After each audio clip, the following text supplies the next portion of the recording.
जरा सोचो अगर एक शाओलिन मॉन्क एक आम स्कूल में पढ़ने लगे, क्या हालत होगी बाकी बच्चों की। कुछ ऐसा ही होता है हमारी आज की कहानी में। कहानी की शुरुआत होती है ली नाम के एक लड़के से जो एक शाओलिन गुरुकुल में कुंफू सीखता था। वो जन्म से ही यहाँ पर ट्रेनिंग ले रहा था। एक दिन ली गुरुकुल के मंदिर में गया और माफी मांगी क्योंकि अब जो वो करने वाला है वो शायद सही नहीं होगा। उसी वक्त एक योद्धा ने साइड से उस पर हमला कर दिया। अचानक हमले से ली चौंक गया, लेकिन उसने जैसे तैसे वार का सामना किया। योद्धा ने उसे दीवार पर फेंक दिया, लेकिन ली कूदकर वापस आ गया। उसने हवा में ही योद्धा के सीने पर वार किए और कुछ ही पलों में उसे हरा दिया। इसके बाद बारी आई एक तलवारबाज योद्धा की। ली ने उसे भी अपनी काबिलियत से धूल चटा दी। इसके बाद वो तीसरे योद्धा की ओर बढ़ा। हालांकि वो योद्धा ध्यान में बैठा था, लेकिन फिर भी ली के आने की आहट सुनकर उसने अपनी माला शीशे में दे मारी, जिससे ली की आंखें चुंधिया गई। अगले ही पल में उसने ली को उठाकर जमीन पर पटक दिया। योद्धा बस जीतने ही वाला था कि ली फिसल कर बच गया और फिर दोनों में जबरदस्त लड़ाई शुरू हो गई। अंत में जीत ली की ही हुई। फिर वो मंदिर में सर झुकाकर बाहर चला गया। गुरुकुल के टीचर ने उसे बताया कि परीक्षा में उसने सबसे ज्यादा हुनर दिखाया है, इसलिए उसे शहर के नए स्कूल में जाने का मौका मिलेगा।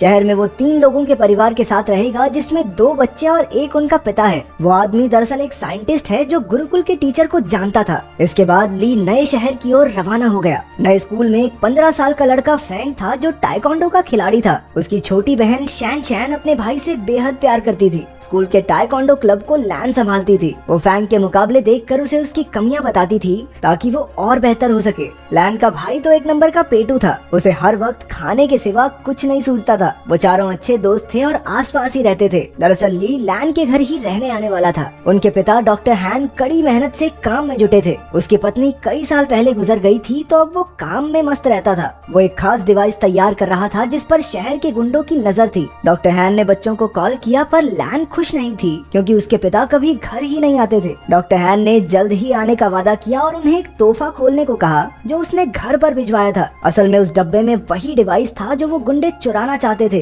तभी ली ने दरवाजा खटखटाया और लैन उसे अंदर ले आई। वो उसे उसका कमरा दिखाने ले गई और उधर उसके पिता को गुंडों ने बंदी बना लिया। उस गैंग के लीडर लैरी ने डॉक्टर हैन को धमकाकर उससे वो डिवाइस मांगा। डॉक्टर हैन ने कहा कि ऐसा तो कोई डिवाइस है ही नहीं। उसने बताया कि वो तो एआई टेक्नोलॉजी पर काम कर रहा है, जिससे कि उसके बच्चे अपनी माँ की आवाज वाले रोबोट से बात कर सकें। लेकिन लैरी को उस पर विश्वास नहीं हुआ। उसने सीसीटीवी फुटेज से पता लगाया कि वो डिवाइस तो डॉक्टर हैन के घर जा चुका है। फिर लैरी के 2 चेलों ने आगे बढ़कर डिवाइस चुरा कर लाने का जिम्मा ले लिया। स्लॉपी और फिस्ट काफी खुश थे क्योंकि गुंडे बनने के बाद ये उनका पहला मिशन था। उन दोनों ने अजीबोगरीब कपड़ों से भेष बदला और लैन के घर के बाहर जाकर खड़े हो गए। उनमें से एक ने रात को अंदर घुसने का फैसला किया, लेकिन फिर दूसरा कहने लगा कि बच्चों ने स्कूल चले ही जाना है, दिन में चुरा लेंगे भाई, क्या हो गया। घर में ली नए शहर के तौर तरीके सीख रहा था। उसने लैन को टाइकोंडो मैच देखते हुए देखा तो उसे भी ये खेल दिलचस्प लगा। रात को जब वो ध्यान में बैठा तो यू की वीडियो गेम की वजह से उन दोनों में बहस छिड़ गई, लेकिन जल्द ही दोनों मिलकर वीडियो गेम का मजा उठाने लगे। उधर लैन ने अपने कमरे में जब वो तोहफे का डिब्बा खोला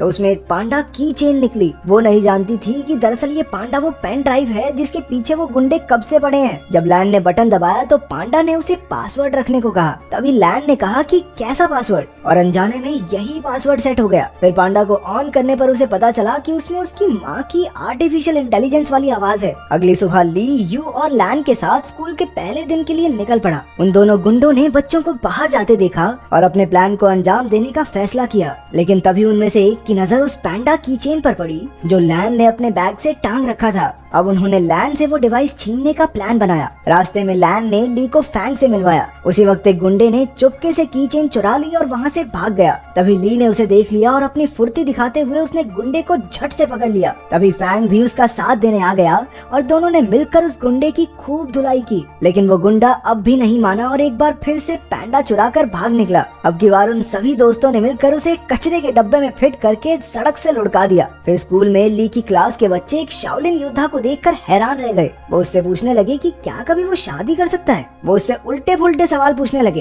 तुम कभी शादी कर सकते हो क्या? भाई कुंफू करके दिखा दे भाई। हाँ, एक बार दिखा दो। हाँ एक बार भाई, एक बार कुंफू करके दिखा दे भाई, मजा आ जाएगा। आखिरकार टीचर ने उन्हें शांत करके कहा कि ये सब खेलने के पीरियड में करना। खेलने के पीरियड में उनके कोच ने बताया कि अगले महीने उनकी चुस्ती फुर्ती की जांच होगी और जो कोई इसमें पास नहीं होगा वो अगली क्लास में नहीं जा सकता। ये सुनते ही यू की हालत पतली हो गई क्योंकि वो बहुत मोटा था। भगवान जानता है भाई साहब कितनी मुश्किल से चलते थे। फिर कोच ने सबसे 100 मीटर की दौड़ लगवाई। ली ने तो समय से पहले ही 2 चक्कर पूरे कर लिए, जबकि बाकी बच्चे बच्चे अभी पहले चक्कर में ही थे। इसके बाद उन्हें पुशअप्स करने के लिए कहा गया, जिसमें अपना ली पहले से ही माहिर था। उसने 100 से भी ज्यादा पुशअप्स किए और बाकी बच्चों से तो 2 भी नहीं हुए। बाद में तो उसने एक हाथ से पुशअप्स करने शुरू कर दिए। उसकी काबिलियत देखकर सभी बच्चे कूदने लगे। फिर बारी आई ऊंची छलांग लगाने की। ये तो ली के बाएं हाथ का खेल था। बेचारा यूं तो मुंह के बल नीचे गिर पड़ा। वहाँ डॉक्टर हान की लैब में लैरी ने उन्हें कुर्सी से बांध रखा था और उसे गोल्फ बॉल से पीट पीट कर परेशान कर रहा था। रात को वो दोनों गुंडे मौका देखकर लैन के घर में घुस आए। तभी ली की नजर उन पर पड़ गई और वो एक खिलौने के पीछे छिपकर उन्हें डराने लगा,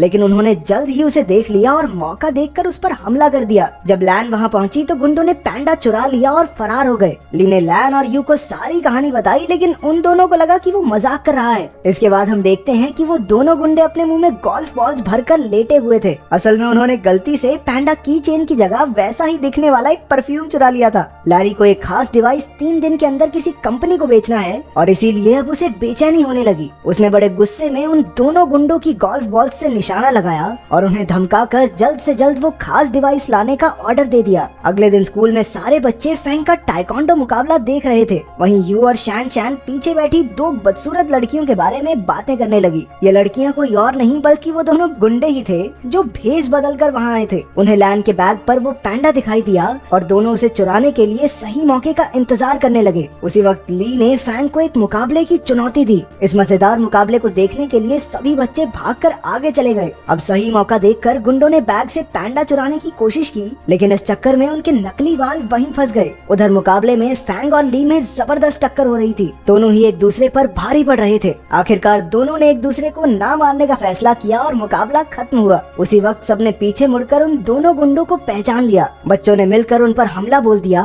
लेकिन इस बार वो एक बच्ची को मारने की धमकी देकर पैंडा डिवाइस लेकर भाग गए। फिर बच्चे मिलकर प्रिंसिपल के पास गए और पुलिस को बुलाकर सारा माजरा समझाया। वहीं ली खुद को इस सब का जिम्मेदार समझ रहा था, क्योंकि अगर उसने फैंग को चुनौती नहीं दी होती तो लैन अपने बैग से दूर ही न जाती। लेकिन बाकी बच्चों ने उसे दिलासा दिया कि ऐसा नहीं सोचना चाहिए। आखिरकार लैरी के हाथ वो डिवाइस लग गया और उसके जरिए उसने कंप्यूटर पर एक प्रोग्राम चलाया, लेकिन उसे इस्तेमाल करने के लिए पासवर्ड की जरूरत थी, ये वो नहीं जानता था। उसने कुछ प्रोग्रामर्स को बुलाकर लॉक खोलने के लिए कहा, लेकिन पूरा दिन बीतने पर भी कुछ हाथ नहीं लगा। अब लैरी के गुस्से की सभी हदें पार हो गई थी। तभी उसने डॉक्टर हैन के फोन पर उसकी बेटी का मैसेज देखा। लैन चाहती थी कि उसके पिता उसके जन्मदिन के लिए कल घर आ जाएं। लैरी ने डॉक्टर हान की तरफ से कल पार्टी में पहुंचने का वादा कर दिया। अगले दिन लैन और उसके दोस्त जन्मदिन की पार्टी की तैयारी कर रहे थे। बाकी सब लैन को घर में अकेला छोड़कर उसके लिए तोहफे लेने गए। तभी लैन को उसके पिता का मैसेज मिला कि वो घर के बाहर आ गया है, लेकिन जैसे ही वो बाहर निकली उसे किसी ने अगवा कर लिया और गाड़ी में डालकर ले गया। उसी वक्त ली और उसके दोस्तों ने लैन को वैन में देखा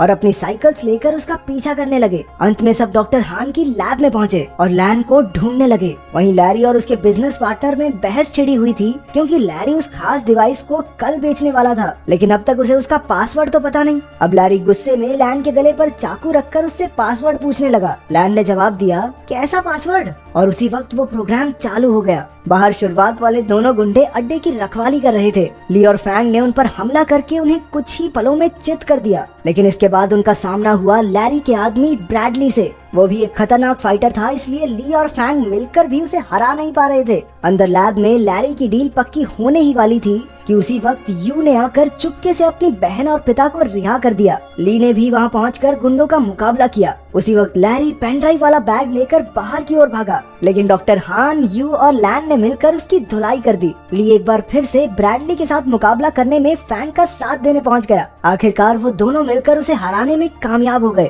अंत में पुलिस भी वहां पहुंच गई और सारे गुंडों को पकड़ लिया। बाद में ली और यू को उनकी बहादुरी के लिए प्रिंसिपल ने मेडल दिए। अगर वीडियो पसंद आई तो लाइक कर देना, चैनल को सब्सक्राइब कर देना। मिलते हैं अगली वीडियो में।